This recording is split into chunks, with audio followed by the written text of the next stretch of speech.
What's up YouTube, Capital G here doing a discussion on Level Eater, asking is this card OP and do you believe that this card should or could get hit on a ban list, a forbidden or limited list in the upcoming future? Because I think I've come to the conclusion that yeah, I do think that Level Eater is OP broken, and I think that it's a legitimate chance that this card could actually get hit in the future. Now I know a lot of people are just going to dislike the video because they don't like the topic. Oh my god, Cap saying another card's broken.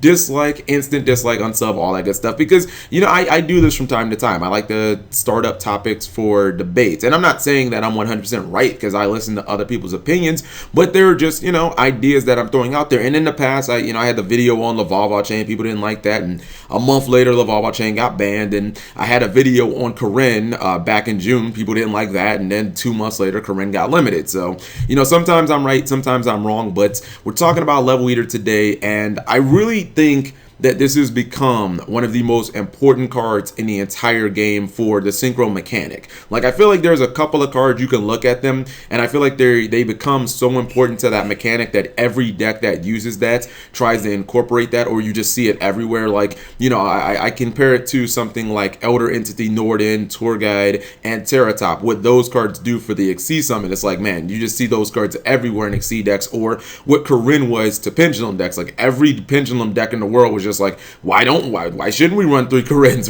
Corinne is just that good. Like, you splash 3 Corinne and, you know, a Bombanku or whatever into everything. And I feel like alongside of TG Hyper Librarian, that Level Eater is starting to become that card for synchros. And I don't know what the problem is. I don't know if it's TG Hyper Librarian or if it's Level Eater, because they're both incredibly strong cards. But I do know that, like, TG Hyper Librarian has already been hit, and Level Eater is obviously at 3. And the big problem that I have with Level Eater is actually 2 problems.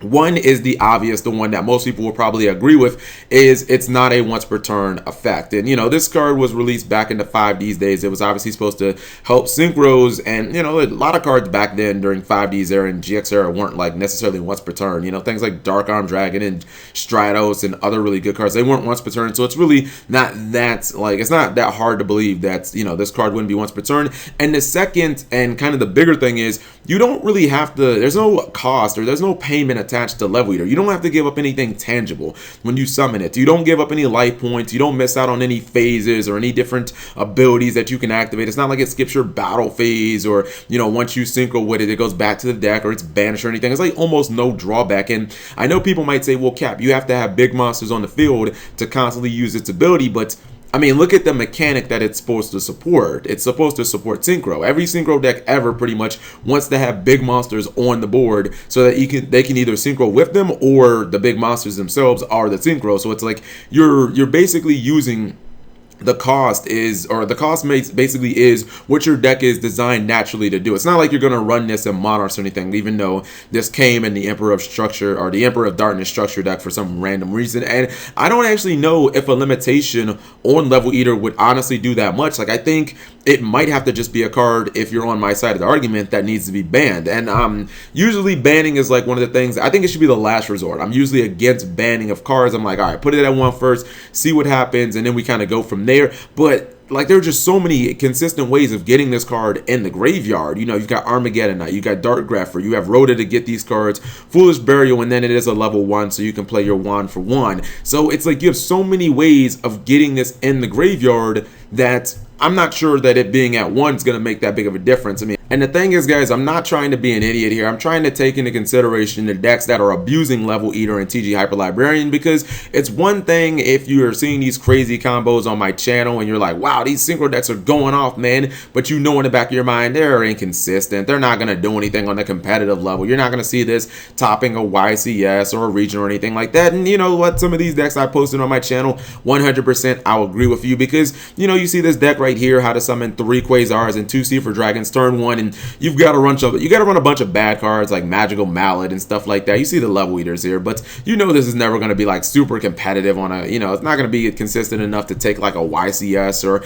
to, you know, get like first out of regionals or anything like that. You saw this Gishki loop that I posted where it's basically an FTK. You get a Quasar, you kill their entire hand, they really can't do anything, and their 6th card basically has to kill your entire field, and it's just bad situation for them. but it's another thing when you see these decks being played on the competitive level. Like this deck is Dark Synchro. You guys probably already know about it. It has already won a regionals in its first week of being legal. Like the deck has already hit the ground running. I watched this deck profile. I already knew about Dark Synchro. The reason I didn't talk about it that much is because we didn't have Gofu, and I wasn't sure how good the deck was. Like it was topping in the OCG, and I was like, wow, the deck seems pretty strong, but I wasn't sure if it was going to translate to the TCG, and sure enough, it looks like it already has. And the guy even says in the video that Level Eater is the best card. He says, you know, if you max CS, you're just going to end up decking out, just like with these two decks. But this deck is a lot better than these decks of the past, because somebody might say, well, Cap, if Level Eater is really that broken, then why in the 5Ds days? Why didn't people play Level Eater? Why weren't they topping and doing all this good stuff like you say that they could do now? And the reason is simple. If you go back to the 5Ds days, the decks that ran Level Eater that wanted to try and play this whole concept of summon Librarian, draw a bunch of cards, synchro a lot, their ceiling wasn't that high. The decks that wanted to do that were essentially things like, you know, Doppel or Junk Doppel and decks like Fabled, but their ceiling was basically summon one Quasar Dragon and hope to God that it doesn't get killed, because if it gets killed, we basically lose. Like, we don't have a backup plan. There is no second win condition, and if we don't summon Quasar Dragon, we're just going to lose. So it was completely boss monster or bust. And Quasar is a card that's good, but if your opponent has 6 cards and you negate 1, they still have 5 cards to kill your Quasar, and if they do, you basically just lose. These Synchro Fusionist decks and these like Dark Synchro, we'll talk about Dark Synchro because it's just a better version. These Dark Fusion decks, or excuse me, these Dark Synchro decks or Synchro Dark decks, they're just much better. Like, they can be a lot more proactive, and their ceilings are a lot higher. In fact, the ceiling of the Synchro mechanic is just a lot higher now because of things like Soul Charge. Back in the 5Ds days, if you summoned one Quasar, that was basically it. But now, if any deck can summon one Quasar, if you Soul Charge, you have a second Quasar instantly. And these Dark Synchro decks, they don't have to sit there and wait to negate one card and then hope that you don't kill their field. They can obviously just summon Trishula. They can take a card out of your hand, and then they can summon 3 Omegas, and they can just take 3 more cards out of your hand, and it's like, well, damn, there's basically my opening hand. But at the same time, they don't have to sacrifice the damage. You know, it's pretty much the same as Quasar, where those Omegas, they take away cards your opponent won't be able to use, but then during your turn, the Omegas come back and they just kill you. So it's like you get a higher ceiling, you get disruption, and it's far better than anything that we had and kind of like the 5Ds era. And these combos are so easy. Like, I know you guys have probably seen one of the simplest combos. It's if you have a TG Hyper Librarian on the field, you synchro summon in the Coral Dragon, and you level eat off of the Coral Dragon. Coral Dragon becomes a level 5, and then you synchro into Stardust Charge Warrior. Now, you draw 1 card, obviously, when you synchro for Coral Dragon off of TG Hyper Librarian. When Coral Dragon it goes to the graveyard, you draw another card, so that's 2 cards. When you synchro summon Stardust Charge Warrior, you draw a card off of its effect, that's 3 cards, and then you draw another card for the TG Hyper Librarian. That's 4 cards off of just basically one synchro summon that you paid for. The only synchro summon you paid for was the Coral Dragon. The rest, I mean, this is just using like Level Eater from the graveyard, but you draw 4 cards. That's basically an entire new hand. And I look at Level Eater and I compare it to some of its contemporaries. I do know that this isn't an exact comparison because Level Eater isn't actually a tuner, but when you compare it to things like Glow Bulb and Spore, these are cards that can only be used once per duel, and they got fucking banned during the 5Ds era. Well, actually, no, they got banned in Zexal, but these cards got actually banned, and this card's at 3. You look at Jet Synchron and Plague Spreader, I mean, they both require cards to get them out of the graveyard. They both banish themselves. You know, Jet Synchron can only be used once per turn. It's like they have such heavy restrictions on all of these cards. Fishboard Blaster is a card that you can use as much as you want as long as you have a hand. That card's been banned for forever, and I'm like, how does Level Eater get to pretty much skate free? You can use it as many times as you want. There's no cost, and I don't know. It just leaves a bad taste in my mouth that this card is basically at 3, and now these decks are becoming competitive, and it's like, I don't think that this card is actually balanced. And when you look at kind of the landscape, and what is really the counterplay to these synchro decks when they're going off turn 1, because I actually have a lot of sympathy for like Exceed decks. Like if a C deck goes off, you can kind of stop it. Not obviously, or not only is there Max C, which if you play Max C against any of these decks, you'll just deck out. So that's really not a counterplay. Plus it's at 2 anyways. But there's also Flying C.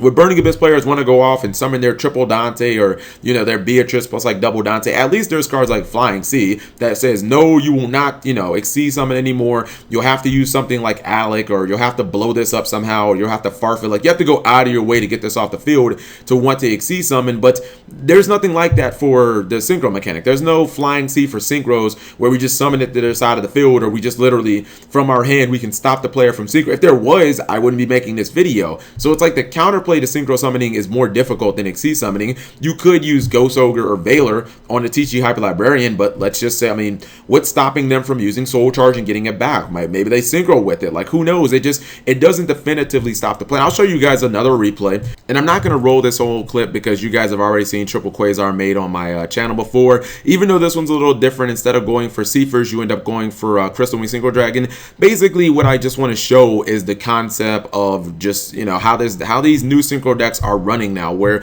you just want to summon TG Hyper Librarian. That's like step 1. Step 2, get level eat in the graveyard, and then from that point, like, as long as you have a couple more resources, you will basically win the game. You know, you will recover everything back because this card will let you draw a trillion cards, and if your opponent maxes, they will lose. So what do you guys think? Because usually if you were playing Dart Synchro, instead of going for like Quasars, again, you go after your opponent's hand, you know, because Quasar, I guess, technically could lose to like I don't know, maybe a Stormy Mirror Force plus a Solemn or something like that, even if you had like 3 Quasars or whatever. But with Omegas, you get to just attack their hand, so maybe those cards that they would have been able to set, they literally are just banished and they can't do anything. But I don't know, I just don't like a level eater. I just don't like any monster that you can literally summon 20 times in a turn. Like, it seems kind of ridiculous that there isn't any drawback. And I mean, I guess Konami could errata it to be like once per turn or something like that, but oh wow, this actually ended up being a lot quicker than I thought. I thought this was going to be kind of long.